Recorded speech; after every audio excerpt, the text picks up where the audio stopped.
about. I think I don't see very much on YouTube. I don't think my camera just get bounced off the mounting it. But what I've noticed in my first 6 months of driving a truck, like bad habits, good habits, common issues in the field, what I've improved on, what I'm still kind of struggling with.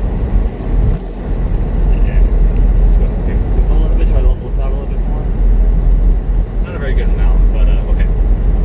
So first off, the biggest issue I have is with shippers and receivers. I kind of deal with shippers. They're loading out being ready on time. I'm sure it's annoying. It doesn't happen all the time for me.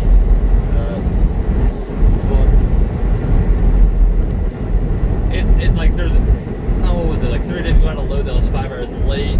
That was a little bit annoying, but yeah, no, I was still a day early. Yeah, I still got to pick up my need a whole day early. So, like I said, that wasn't too big of an issue. I rather deal with the shipper being late than get into like the receiver, and then I have 9 pallets and it takes 6 hours to unload me, because that's a common thing. Receivers taking hours to unload you happens quite often, and it's a little bit annoying. There's really nothing anybody can really do about it other than just kind of find ways to kill time, unless people start getting on, like the industry starts getting on the receivers, like, because honestly, like, it's bad enough that you gotta pay. Some places you gotta pay to actually get unloaded. Like that's a whole other issue, but thank God the company takes care of that. But so. And then you got like drivers who also tailgate, and I'm not talking about like one car. Like I'm talking about like they're right up on the ass of other trucks, and it's like they'll do it in a row. There's like 5 plus doing it in a row, and this is how like those big accident pileups happen, because they'll do it even in shitty weather, and it's absurd, and I don't understand why it still happens. Like, and these are guys that have been driving. I think it's confidence. Like they've been driving so long, they get overconfident and cockiness. So that they just kind of keep doing it, and they don't slow down. They don't back off. And I'm sorry, I'll never put my life in somebody else's hands. So if somebody gets in front of me and I don't feel comfortable, I'll start backing up. Because I mean, if I'm face hugging another trailer, I can't stay around. I have no reaction time. I'm at the mercy of him. And it's like, why do that? Especially in like shitty weather, construction zones.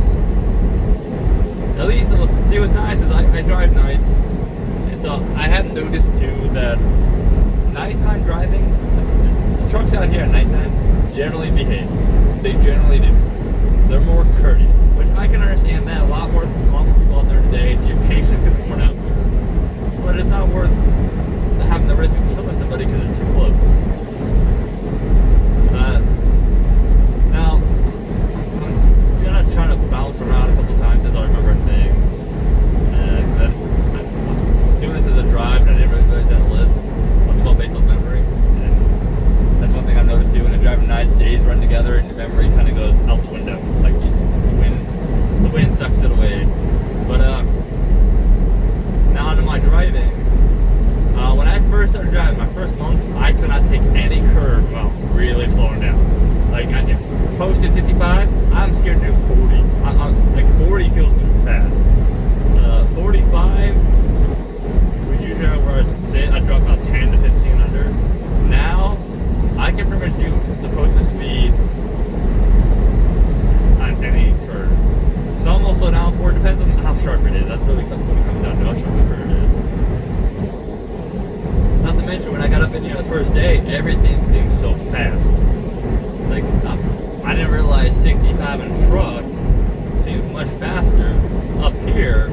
I'm setting my head about 10 feet up in the air, and then getting in a car at 65. That seems so slow, It's funny how depth perception works. Yeah, so like my backing, I've gotten much better, much better. do dumb things, like I misjudge a spot, and then I kind of got to get myself out of the pickle. But hey, I was in a pickle in the yard earlier. I misjudged it when I looked at it, and it looked like the slots were lined up. So I was going to I nosed into a slot. I was going to do a straight line back, and they weren't exactly lined up perfectly. They were off-centered, just by like 2 feet, and that fucked me up. So I had to like back out of there and then go back around. This is Denver yard. I drive for night. I really don't care if people know I drive for night. And the night treat me well, so I'll stay with them. You know, as long as somebody treats me well, I'll treat them good too. So like I've noticed too. Oh, my timing. I did take a month off. It was kind of like a laid off thing. I wasn't making money, and this is during pretty much peaking COVID, so I was laid off. Came back, and trucking is definitely like riding a bike. You kind of, once you know it, you'll come back. Depending on like how new you are and how long you've been out, you'll be a little bit rusty. You come back, and you pretty much. It actually makes me how quickly I start picking it up again. Like my timing was the thing that I'm still working on the most. Is my timing, like knowing, especially at night. When you're doing it at night, you don't really go based off. You don't really use sight. You go based off feel because you have limited sight at nighttime. So you go based off feel, and the timing is the most important thing at that point. I'm always going to get out and look. If I feel uncomfortable, I'll always get out and look. I've done that already a couple times. I'm still working on timing. Getting there. For 6 months, I feel like I'm making a good pace. I'm setting a good pace for myself. Like I'm not really struggling with too much right now. I would still love to start getting to more cramped areas. Not too cramped, but just cramped enough so I can still get better more experience of those. That I definitely, the few times I've gone through cramped areas, I'm definitely a little bit more nerve-wracked.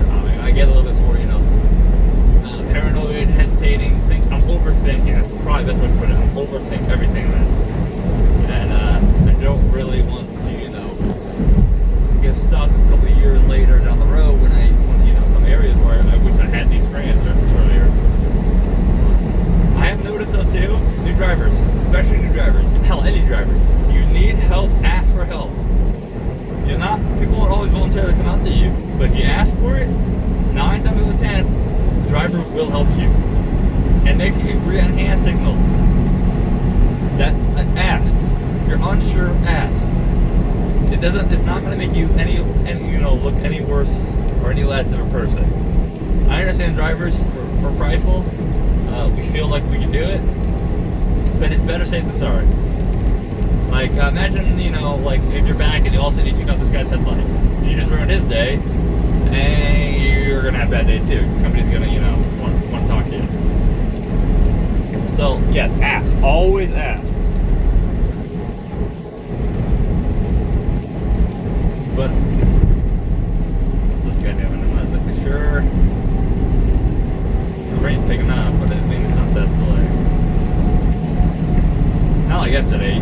This area yesterday sucked. But okay, so back to what I was saying. I lost my train of thought because of this guy. So my timing's definitely improved. My setup's improved. I'm actually kind of impressed with myself based off how I'm starting to pick it up. And the way I drive right now, I start at night and I kind of finish at the day. So I get bold. I'm pretty much keeping fresh on both. Keeping fresh on night and keeping fresh on day. But the downside about the day one is when I start doing the day job, the day back is usually when I'm stopping for the day or night. So my brain's more fried, so it's easier. During the day, driving is easier. During the night, it's harder. I've noticed with some of these yards as well, you always check where you're going. Always. I've noticed this too. I've kind of noticed this. I'm glad I've always been on this, but always check your destinations, your shipping, and your receivers on Google Maps. Because your GPS, even if you're updated yesterday, it still could not have the address. Like, I just did the load to down in Fountain, Colorado, yesterday, and the address is not on my GPS. And it's it looks new. It looks like a new area. It's still being built. It's the Peyton's down there, the Wendigo place in Fountain, Colorado. Any truckers know that area. And yard's big, plenty of room. But yeah, they didn't pop on GPS. So I just used an address nearby and just made sure, that I refreshed when I need to go in my head as I got closer on Google Maps, which is a really easy place to get to. Like, you get off the interstate, you get off 25, it's like your immediate left. You take a right, immediate left. That's literally what it is. Right across from that truck stop.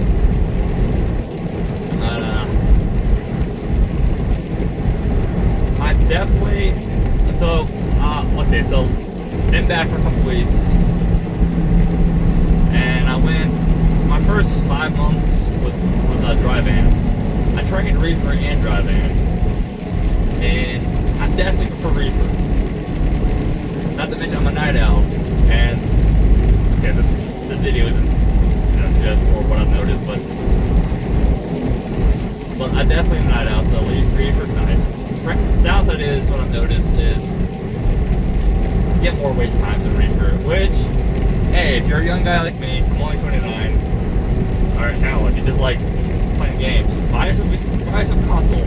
I wish I could get a 43-inch TV in here, because there's room up in front of the window for it. It's just, I got that microwave thingy, little cubby, and that pretty much blocks getting the 40 in here.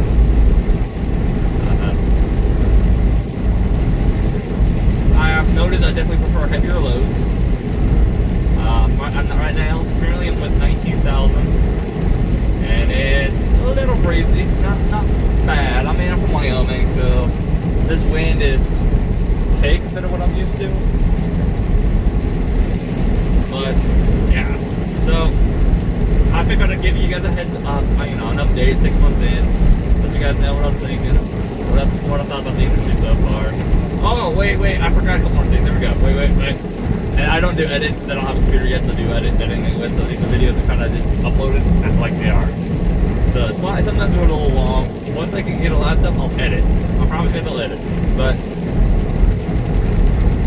come on, drivers, be better. If you have a piss jug, I understand why. I won't ever piss my truck. Well, I've done it like 3 times. I won't make a habit of it. I've done it once when it was downpouring outside. I don't want to go outside and get my clothes soaked. But dump the bottle outside. If you don't dump the bottle, at least throw the damn thing in the fucking trash can. Stop ruining my nature, my love for nature, or making it more hideous because you want to throw it on the side of off-ramps. Be better. Come on, be better. But hey, and if the trash can is full, if there's no trash can around, no other trash can, at least put the fucking trash bag next to the trash can. Don't just throw it out, out the truck. I will hold on to trash in my truck until I get to the trash can. It's not hard. So come on, drivers, be better. You want the industry to treat you better, and you want people to treat you better, you have to start setting the standard. You got to start setting the standard and the example. Stop looking so trashy. Stop smelling. Some of you guys have seen, oh my god, clean your fucking trucks. Take care of yourself. I look normally, my shoes are on, I don't drive barefoot, my shoes are on tied, jeans, clothes, t-shirt. It's not hard. Actually wear pants that fit. Use a belt. Otherwise the industry is definitely for me. Like, if you guys don't mind, anybody wants to get into the field, you don't mind the long hours, you don't make overtime in trucking, we're exempted. You don't make overtime as a trucker. Some hourly guys will, you won't as an OTR guy. If you're paying cents per mile, you won't. Which kind of, my first 5 months I averaged 60 hours a week. So I made sure that extra, because I make, right now, that's the base pay like $200 a night. The base of average drive is $200 a night. Sure, I I would have gladly took that extra $100, you know, the $100, $150, $200 for that week. But if you don't mind working long hours and not getting paid for like an extra 20, 30 hours, but getting paid to travel, getting paid to see things, I've seen some amazing sights already. Like, hell, I went to Florida the first time early this week, or early last week. I haven't been all of Florida, but Jacksonville, that I-10, not bad. Although Bear crossed the time made me laugh my ass off for some reason. Bears in Florida. Who's confused there? No, I mean, if you think that you can handle being on the road, I'm out for 6 weeks at a time. But being on the road, getting paid to see things. You don't really have a set schedule, but a good DM will do his best to keep you in your window you want to drive. I'm a 4 p.m. to 4 a.m. guy, but I've been more 4 p.m. to like 9 a.m. where I've been pretty much close to it, which still works. But the longer you keep me up driving, the more I start getting mentally drained. But this is being an Idaho, it helps me sleep because I can't. My body hates sleeping. Like if I get like 7 hours of sleep, I'll be up for 20 hours. Like, and it's something I can't do about it. I've tried. I've been like this for 4 years old. But that was my maybe it went a little longer than I wanted to make it. That was my brief, update. Hey, just any ideas for new topics, anything you want me to discuss, post a comment, and I'll catch you guys next time.